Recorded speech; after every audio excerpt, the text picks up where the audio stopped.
so far crowdsourcing really has failed to make a major dent in the business world. And the reason is that it's not easy for a company, for any individual company, to launch and run a crowdsourcing initiative on its own. And that's what we call today the human cloud comes in. Wouldn't it be nice if companies had an opportunity to get access and take advantage of the crowdsourced labor and talent sort of on demand? What's happening today is that this option has really become available.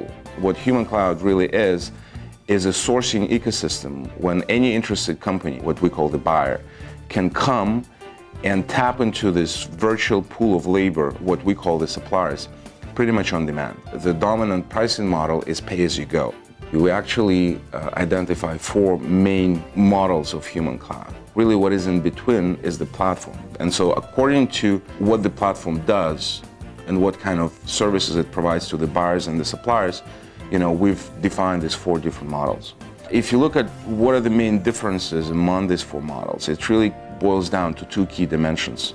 How much governance and what kind of governance the platform actually provides to facilitate the relationship between the buyer and the supplier.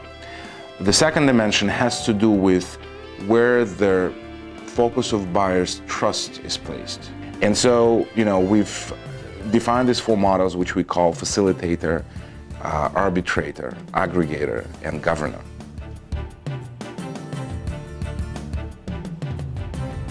In launching and management human cloud engagements or human cloud projects, the buyer needs to be prepared to actually manage that engagement throughout its life cycle. And we identify 3 main phases that comprise any kind of human cloud engagement. And during the architect phase, the buyer needs to take a look at the key characteristics of the project at hand.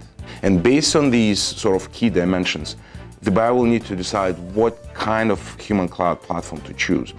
The second phase is what we call the engage or engagement phase, and that's really where the buyer goes through supply selections. And then finally, once the project actually starts or the engagement actually starts, and this is what we call the operate phase.